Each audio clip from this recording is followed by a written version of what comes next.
大家好，唔該訂閱點讚，多謝。好啊，講一個金鐘女鬼故事。金鐘女鬼，那年我23歲，在金鐘一間40年老字號會計樓做核數，每天加班到11點幾，搭最後一班港鐵返屋企，已經係我嘅日常。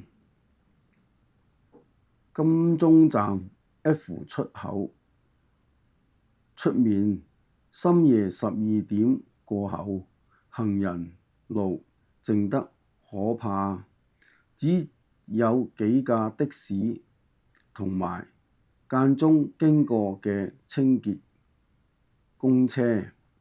我習慣行下學道那條較光猛的路，避開政府部門側邊那條又黑又窄的行人隧道。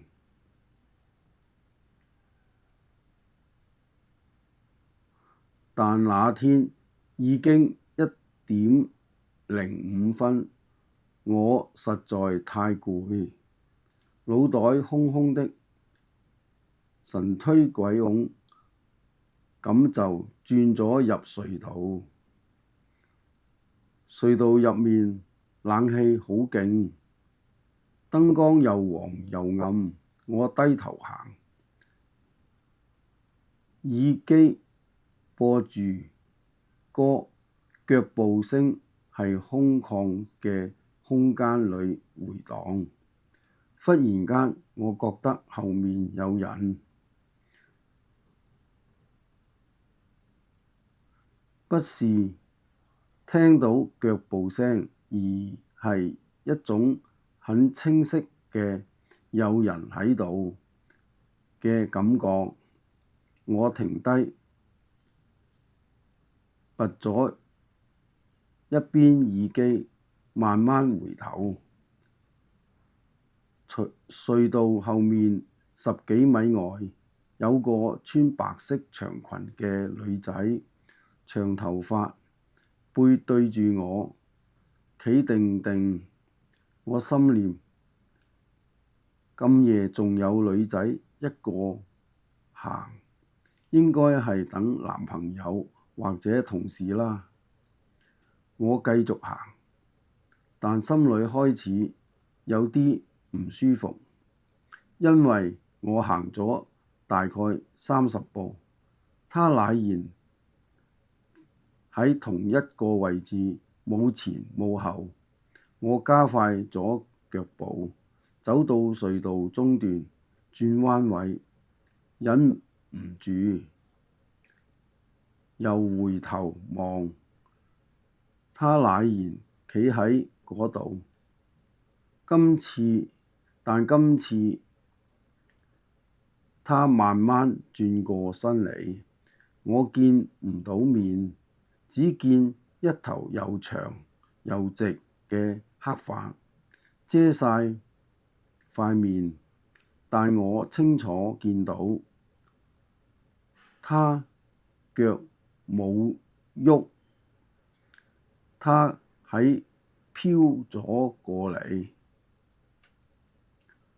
那一刻我全身汗毛直豎，腳底似被釘喺度，動彈不得。然後她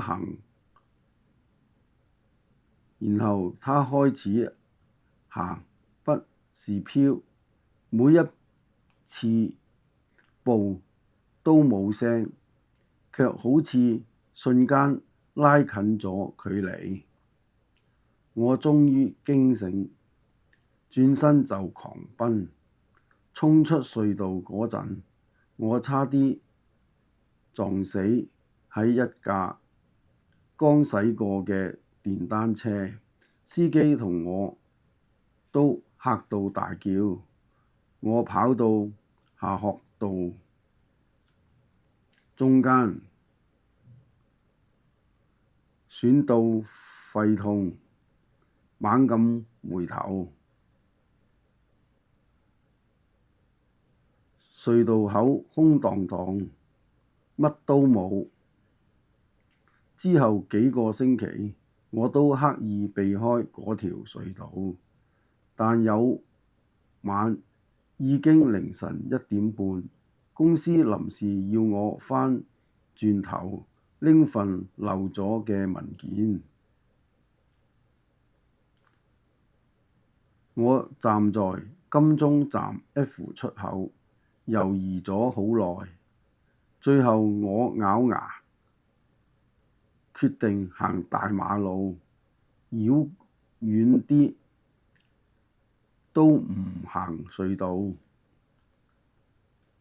點知行到政府總部對開，遠遠見到隧道口嗰盞燈突然閃咗幾下，然後全黑。同一時間，我聽到一把好細好細嘅女聲喺我耳邊講：你上次走得好快。我全身僵硬，慢慢轉頭，她就企喺我右後方3步距離，第一次讓我睇到塊面好白好淨，眉眼同20多歲女仔冇分別，但瞳孔係全黑嘅。她嘴角微微向上揚，似在笑，又似唔係。我雙腳發軟，但居然開口講咗句説話：對唔住，我好驚。她似乎愣咗一下，諗咗一下，然後她輕輕點咗頭。我知道，聲音好輕，似風吹過電話線。我只係想有人行埋我身邊一陣，呢度太靜，我一個人。好耐好耐，那一刻我突然明白，她唔係想嚇人，她只係太孤單。我吞咗一啖口水，聲音發抖咁問：你想我陪你行到邊？她望住我，第一次有少少溫柔嘅表情。出隧道嗰頭就夠，我同一個女鬼一齊行咗嗰條隧道，全程冇講嘢。但奇怪嘅係，嗰晚之後，我再冇覺得隧道特別凍，亦冇再聽過人講金鐘隧道有鬼。大概過咗2個月，我調咗部門，唔使夜夜留到咁夜。最後一次經過嗰條隧道，已經係大白天。